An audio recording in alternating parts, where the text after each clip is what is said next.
Soyons honnêtes, on a déjà tous un petit peu forcé le talent. Que ce soit dans l'aviation, que ce soit peut-être avec un bateau, avec une voiture ou tout simplement avec votre forme physique, ce sont des choses que l'on a tendance à faire et tant que cela ne se transforme pas en accident, trop souvent, nous passons à côté des vraies leçons à tirer. Ce que je vous propose dans cette vidéo, c'est que l'on revienne sur un événement qui a eu lieu en février 2023 dans une magnifique région du sud-ouest de la France où un pilote avec 130 heures d'expérience s'est retrouvé à devoir prendre des décisions qui ont bien failli mettre fin à sa vie. Allez, jingle. Avec notre nouvel ouvrage, l'état final recherché, c'est de vous faire redécouvrir la culture de sécurité grâce à l'adaptation des méthodes de l'aviation. Vous allez vous rendre compte que ce que l'on fait à Mach 1,5 a été réfléchi pour nous permettre de rentrer vivant et d'accomplir la mission, le tout dans les délais impartis et surtout avec les moyens à notre disposition. Il y a pas mal de choses dont vous pourriez vous inspirer dans votre quotidien. Je vous propose de découvrir tout ça dans l'ouvrage. Le lien est juste en dessous. Vous êtes fait déposer à Pau. Votre mission est de convoyer l'avion sur le vol retour. Il y a environ 130 km en voiture. Ça prend 1h40 en voiture. Et là, il faut revenir en avion. Les problématiques que vous avez, sont les suivantes. La tombée de la nuit est prévue aux alentours des 18h30 à Bagnères, ce qui veut donc dire une nuit aéronautique à 19h. Mais attention, vous êtes en fond de vallée. Donc la visibilité risque d'être assez moyenne. Le terrain n'est pas équipé pour la nuit et vous de toute façon, vous n'êtes pas formé pour le pilotage de nuit. Donc ça passe, mais sans gras. Et comment ça va se passer? Forcément, vous arrivez pour récupérer l'aéronef et il y a des réglages d'amortisseurs à faire en plus. Vous allez donc perdre du temps. À ce moment-là, vous faites un petit check pétrole. Il vous reste 1h30 de pétrole dans les réservoirs. Vous avez environ 40-45 minutes de vol prévu. Qu'est-ce que vous décidez? Vous vous dites, je me mets du bon côté de la sécurité, ce qui est souvent ce qui est appris en aéroclub, il vaut mieux voler avec les réservoirs pleins. Effectivement, c'est souvent plus une situation d'avenir. Mais vous allez perdre quelques précieuses minutes. Donc, à 18h03, vous avez mis en route, vous demandez le roulage pour aller faire le plein. À 18h16, vous avez fini le plein, vous avez été rapide, vous êtes autorisé à décoller. Il y a eu un petit peu d'attente parce qu'il y avait un avion devant vous.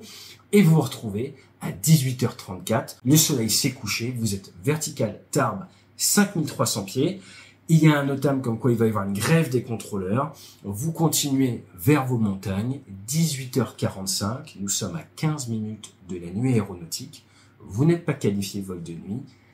Qu'est-ce que vous faites? Alors là, vous allez me dire, je sais pas. Ou j'y ai réfléchi avant. Il y a de grandes chances que vous ayez réfléchi avant. Et là, il y a différentes options. Soit vous faites demi-tour, vous retournez vous reposer à Tarbes, mais vous vous dites, parce que vous avez peut-être mal compris notamment que à cause de la grève du contrôle aérien, ce terrain n'est peut-être pas accessible, alors qu'il l'est. Ou alors vous vous dites, je vais me poser juste à l'entrée de la vallée, il y a un petit terrain, il s'appelle Saint-Gaudin. Ou alors vous vous dites, je continue vers Bagnères de Luchon, m'enquilant à la vallée, avec la nuit qui tombe, et comme vous pouvez le voir, c'est quand même assez sombre. Donc, tapez A dans les commentaires si vous faites demi-tour, vous allez vous poser à Tarbes. B, si vous essayez de vous poser à Saint-Gaudin. Ou C, si vous continuez vers Bagnères de Luchon. Et ce 16 février 2023, notre pilote s'est dit, j'arrête les frais, je vais à Saint-Gaudin. Et à 18h58 et 20 secondes, il fait son approche, il essaye de se poser sur Saint-Gaudin, mais il n'y a pas d'éclairage de nuit, il y a beaucoup de lumière autour, à cause de la ville, il n'arrive pas à trouver le terrain, il n'est pas assez familier, malgré une descente à très basse altitude, il décide de remettre les gaz, il arrête les frais de ce côté-là, et il décide de reprendre sa navigation après, vers le terrain qu'il connaît, Bagnères de Luchon. Mais le temps a passé, il remonte au-dessus de 5000 pieds, il s'enquille la vallée, il est 19h passé, il fait nuit de chez nuit. Et dans ce cas-là, qu'est-ce que vous faites? Vous continuez vers un terrain non contrôlé et non éclairé au fond de la vallée, mais que vous connaissez très bien, ou vous décidez de faire demi-tour, de sortir de la vallée, d'aller là où au moins il n'y a pas d'obstacle et appeler au secours, essayer de vous faire prendre en compte par les services de l'État et essayer de trouver un terrain allumé et vous y poser, sachant que ça va vous prendre de minutes et qu'il fera encore plus nuit. Notre pilote décide de continuer vers son terrain, vers le champ. Le home fever, le target fever, comme on dit en Amérique du Nord, il va continuer vers ce terrain, il va se présenter pour essayer de se poser sur cette piste non éclairée, et lors de sa très courte finale, il va sentir un impact, il va entendre des bruits, il va donc décider de remettre les gaz, même si c'est-à-dire qu'il fera encore plus nuit, il va remettre les gaz vers un circuit basse-hauteur, et va se représenter pour se poser, ce coup-ci légèrement décalé par rapport à la piste, et venir s'arrêter à côté du hangar en pleine nuit. Le débriefing montrera que lors de sa première approche, il a touché les arbres, que si ce n'avait pas été un rallye 180 bien costaud, eh bien, ça serait sûrement très très mal passé pour lui. Et pour avoir tenté l'approche sur Flight Simulator à l'horaire donné, avec les conditions météo données, donc du CAVOC, un vent du 130 pour 2 nœuds, une température à 6 degrés avec un point de rosée à -3, eh bien, franchement, je vais vous le dire honnêtement, je ne sais pas comment ce pilote a fait pour être encore vivant de nos jours. Et j'ai envie de vous dire, tant mieux pour lui, et tant mieux pour les citoyens et les gens qui étaient autour du terrain à ce moment-là. Mais cet événement aéronautique doit nous faire prendre beaucoup de recul, car nous aurions facilement pu nous retrouver dans sa place. 130 heures de vol, c'est très peu. Et l'aviation légère vous amène souvent en tant que non professionnel à prendre des décisions que les professionnels doivent prendre avec un bagage de formation beaucoup plus dense et également avec des aides à la décision, avec des checklists ou des acronymes auxquels nous sommes sensibilisés que vous ne maîtrisez probablement pas. Et l'autre point, c'est que souvent les professionnels, nous travaillons en équipe alors que là, vous avez la solitude du pilote privé.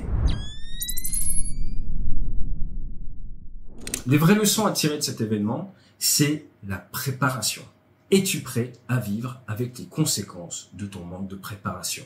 Et dans l'aviation de ligne, nous avons le TEM, T-E-M, Threat Error Management. Ou pour vous la faire très simple, une fois qu'on a terminé toutes nos procédures, toutes nos checklists, qu'on s'apprête à y aller, on prend un petit temps de recul. Ce que par exemple chez EDF, ils appellent la minute d'arrêt, dans leur PFI, leur pratique de fiabilisation d'intervention. Petit temps d'arrêt, petit temps de recul, on sort la tête des checklists, on sort la tête des procédures, on interroge le plus jeune membre d'équipage sur un petit peu son instinct, son gut feeling, sur son ressenti, et on lui dit, à ton avis, là, aujourd'hui, au vu des conditions, sur quoi on pourrait se faire avoir, et qu'est-ce qu'on pourrait mettre en place pour éviter de se faire avoir. Et ça, c'est un questionnement, une prise de recul qu'aurait pu amener notre pilote, au moment de décoller, à annuler son vol, ou alors à se dire, quand je serai en fréquence avec Pau, je vais peut-être les prévenir et leur demander s'il est possible que je fasse demi-tour si à l'entrée de la vallée ce n'est pas bon, pour avoir un terrain où je vais pouvoir me poser en toute sécurité avant la nuit aéronautique et avant de sortir de mon domaine de compétences. Ça, c'est un exemple parmi tant d'autres. L'autre point qu'on peut voir, c'est l'absence de création de critères de go-no-go. À quel moment j'y vais, à quel moment j'y vais pas. Mais vous allez me dire, c'est pas rendre justice au commandant de bord ce jour-là, car il a décidé d'interrompre son vol et d'essayer de se poser. Mais il était déjà trop tard. Donc le go-no-go devait intervenir en amont, pas au moment où le soleil descend sous l'horizon, mais une bonne quinzaine de minutes, voire une demi-heure avant. Qui maîtrise le temps, maîtrise son environnement.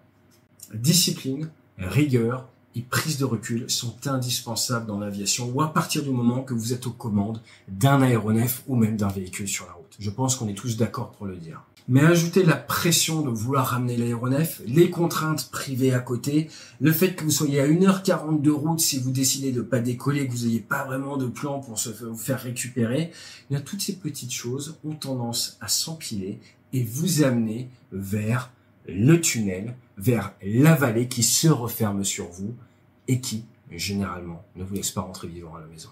Ce que cet événement nous apprend, c'est que dans l'aviation de manière générale, mais encore plus dans l'aviation légère et l'aviation non professionnelle, vous devez connaître les limites des textes, connaître la réalité sur le terrain, coucher de la nuit dans les montagnes. La nuit aéronautique dans les montagnes, elle n'est pas vraiment la même chose que la nuit aéronautique en plaine. Et vous devez vous créer et avec discipline suivre vos marges de sécurité en plus par rapport à ces textes. C'est exactement ce que le pilote a fait en remettant du pétrole.